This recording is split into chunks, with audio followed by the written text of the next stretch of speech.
Hello everyone, welcome to my YouTube channel grow with KC. मेरे channel पर आपको रोज़ नई नई जॉब वैकेंसीज़ की जानकारी दी जाती है। तो अगर आपको नौकरी की तलाश है तो चैनल को सब्सक्राइब कर लीजिए। मैं आपको जिस भी जॉब वैकेंसीज़ के बारे में बताती हूँ उसकी ऑफिशियल नोटिफिकेशन के थ्रू ही बताती हूँ। आज की वैकेंसी के बारे में भी उसकी ऑफिशियल नोटिफिकेशन के थ्रू ही बताऊँगी। मेरी यही कोशिश है कि मैं आप लोगों को ज़्यादा से ज़्यादा और सही से सही इन्फॉर्मेशन आपको प्रोवाइड करूँ।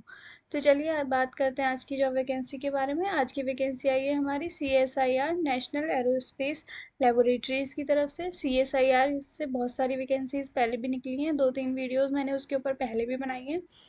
तो ये एक और वैकेंसी निकली है, चलिए बात करते हैं इसके बारे में। यहाँ पे आपको ऑनलाइन एप्लीकेशन फॉर्म फिल करने होंगे इस वैकेंसी के लिए, और ये फिल होना स्टार्ट हो चुके हैं 16 अप्रैल से। लास्ट डेट आपकी 20 मई यहाँ पे दी गई है, तो 20 मई से पहले पहले आपको अपने ऑनलाइन एप्लीकेशन फॉर्म यहाँ पे फिल कर देना है। यहाँ पे इन्होंने जूनियर सेक्रेटरीट असिस्टेंट यानी कि JSA की पोस्ट पे वैकेंसी निकाली है, और जूनियर स्टेनोग्राफर की पोस्ट पे यहाँ पे वैकेंसीज निकाली हैं। चलिए बात करते हैं आगे। सबसे पहली पोस्ट है आपकी जूनियर सेक्रेटरीट असिस्टेंट जनरल की। यहाँ पे इसके लिए आपकी 9 पोस्ट है यहाँ पे। फिर आपकी पोस्ट है यहाँ पे general secretariat assistant store and purchase की। यहाँ पे आपकी 5 पोस्ट हैं। फिर आपकी वैकेंसी है यहाँ पे junior secretariat assistant finance and accounts की। यहाँ पे आपकी 7 पोस्ट हैं। और नेक्स्ट आपकी वैकेंसी है जूनियर स्टेनोग्राफर की। यहाँ पे आपकी 5 पोस्ट हैं। जूनियर सेक्रेटरीट असिस्टेंट के लिए आपकी अपर एज लिमिट जो है वो 28 ईयर्स होनी चाहिए, और जूनियर स्टेनोग्राफर के लिए आपकी अपर एज लिमिट 27 ईयर्स होनी चाहिए। अब सैलरी की बात कर लेते हैं। यहाँ पे आपको पे लेवल 2 की सैलरी मिलने वाली है जूनियर सेक्रेटरीट असिस्टेंट की पोस्ट के लिए, जो कि 19,900 से लेके 63,200 तक हो सकती है। क्वालिफिकेशन की बात करें तो यहाँ पे आपसे 10+2 यानी कि 12th पास होनी चाहिए आपकी, और आपकी typing speed, computer typing speed आपकी अच्छी होनी चाहिए। साथ में आपको कंप्यूटर की बेसिक नॉलेज होनी चाहिए। यहाँ पे जूनियर स्टेनोग्राफर के लिए आपको पे लेवल 4 की सैलरी मिलेगी, जो कि 25,500 से लेके 81,800 तक हो सकती है। इसके लिए भी आप 12th पास होनी चाहिए और आपको स्टेनोग्राफी की नॉलेज होनी चाहिए।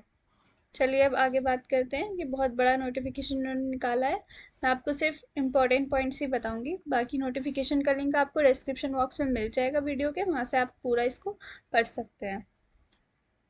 The applicant must be a citizen of India. जो इंडियन सिटीजन है सिर्फ वही इस पोस्ट के लिए अप्लाई कर सकते हैं। Applicants currently working in CSIR government organisation, autonomous bodies, statutory bodies, universities, PSUs etc. as regular employee must inform their department or office and upload the no objection certificate NOC। देखिए, अगर आप लोग कहीं पहले से काम कर रहे हैं तो आपको जो है अपना नो ऑब्जेक्शन सर्टिफिकेट यहाँ पे सबमिट करना होगा एप्लीकेशन के टाइम पे। Candidates eligible for the post may apply for all the 4 post codes separately by paying separate application fee wherever applicable. अगर आप एक से ज़्यादा पोस्ट के लिए अप्लाई करना चाहते हैं तो आपको सबके लिए अलग अलग अप्लाई करना होगा, और सबके लिए अलग अलग एप्लीकेशन फ़ीस यहाँ पे आपको भरनी होगी। The selected candidates will be on a probation for a period of 2 years। देखिए, यहाँ पे आपका सिलेक्शन के बाद 2 years का आपका प्रोबेशन पीरियड होगा, उसके बाद आपकी जॉब जो है यहाँ पे परमानेंट हो जाएगी।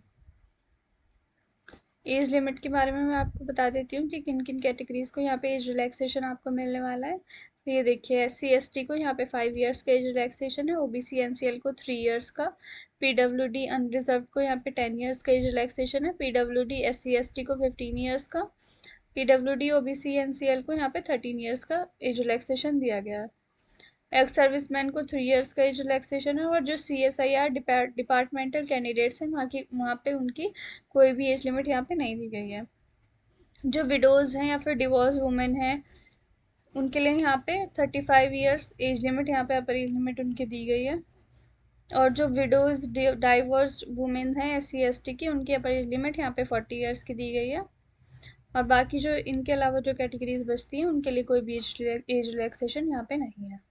ये कुछ गाइडलाइंस दी गई हैं PWD कैंडिडेट्स के लिए, तो वो पढ़ लेंगे। जो भी PWD कैंडिडेट्स होते हैं वो यहाँ से इसको पढ़ सकते हैं। हाउ टू अप्लाई, अप्लाई कैसे करना है मैं आपको ये बता देती हूँ। Eligible candidates are required to apply online by accessing the website. ये इनकी ऑफिशियल वेबसाइट है, इसका लिंक मैं आपको डिस्क्रिप्शन बॉक्स में दे दूँगी, इस पे जाके आप इसके लिए अप्लाई कर सकते हैं।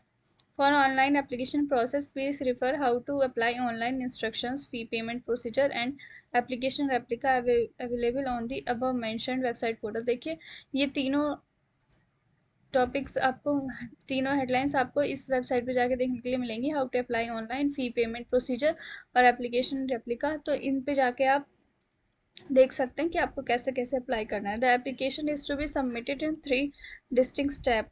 आपको जो है 3 स्टेप्स में आपका एप्लीकेशन यहाँ पे सबमिट होने वाला है। सबसे पहले आपको ऑनलाइन रजिस्ट्रेशन करना होगा इनकी वेबसाइट पे जाके, उसके बाद आपको ऑनलाइन ही फीस सबमिट करनी होगी, उसके बाद आपको एप्लीकेशन फॉर्म फिल करके सबमिट करना होगा। यहाँ पे आपको कोई भी हार्ड कॉपी सबमिट नहीं करनी है, सिर्फ ऑनलाइन ही आपको अपना एप्लीकेशन फॉर्म फिल करना है।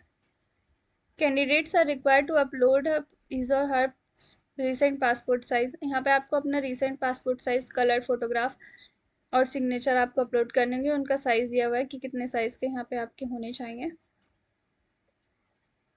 और जब यहाँ पे लिखा गया है कि आप जब फीस सबमिट करेंगे तो आपको उसकी फीस रिसीप्ट डाउनलोड करनी है, ताकि आप जब ऑनलाइन एप्लीकेशन फॉर्म फिल करेंगे तो वहाँ पे आप इसको अपलोड कर सकें। और जो SC ST PWD women ex serviceman candidates हैं उनके लिए यहाँ पे कोई भी फीस नहीं है, तो उनको उस ऑप्शन में वहाँ पे 0 फिल करना होगा। एप्लीकेशन फ़ीस मैं आपको बता देती हूँ।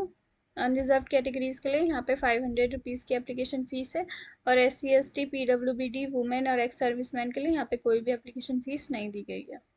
Candidates are required to upload the following documents in a merge single PDF file. आपको जो है ये सारे डॉक्यूमेंट्स यहाँ पे पूरी लिस्ट दी गई है कि आपको कौन कौन से डॉक्यूमेंट्स एप्लीकेशन के साथ सबमिट करने हैं। तो आपको इन सारे डॉक्यूमेंट्स की एक ही PDF फाइल बनानी है जिसका साइज़ 5 MB से कम होना चाहिए, और फिर आपको ये सारे एप्लीकेशन फॉर्म सबमिट कर देने हैं। जब आप एप्लीकेशन फॉर्म फिल कर देंगे तो आप उसको डाउनलोड करके अपने पास रख लेंगे। Candidates need to bring it with them. और जो भी डॉक्यूमेंट्स आपने अपलोड किए हैं उनकी फ़ोटोकॉपी भी आप अपने पास रखेंगे, तो आपका जो प्रोफिशिएंसी टेस्ट होगा स्टेनोग्राफी में, या फिर आपका कंप्यूटर टाइपिंग टेस्ट होगा, या फिर रिटन टेस्ट होगा, तो जब भी आपसे, या फिर आपका जब डॉक्यूमेंट वेरिफिकेशन होगा, जब भी आपसे मंगाए जाएंगे ये डॉक्यूमेंट्स, तो आपको अपने साथ ये डॉक्यूमेंट्स लेके जाने होंगे। एग्जामिनेशन स्कीम के बारे में मैं आपको बता देती हूँ। सबसे पहले जूनियर सेक्रेटरी असिस्टेंट की पोस्ट के लिए मैं आपको बता देती हूँ। इसमें आपका एक कॉम्पिटिटिव रिटन टेस्ट होगा, फिर उसका कंप्यूटर टाइपिंग, फिर उसके बाद आपका कंप्यूटर टाइपिंग का टेस्ट होगा। रिटन टेस्ट के लिए यहाँ पे आपके 2 पेपर्स होने वाले हैं, पेपर 1 और पेपर 2। जो लोग पेपर 1 क्वालिफाई कर लेंगे उनका ही पेपर 2 चेक किया जाएगा। पेपर 1 जो है यहाँ पे आपका क्वालिफाइंग इन नेचर होगा, पेपर 2 के बेस पे आपकी मेरिट लगने वाली है। मोड ऑफ एग्जामिनेशन होगा आपका, या तो ये OMR बेस्ड आपका एग्जामिनेशन करा सकते हैं, या फिर ये computer based objective type multiple choice examination करा सकते हैं। इसमें आपसे MCQ बेस्ड के क्वेश्चंस पूछे जाएंगे।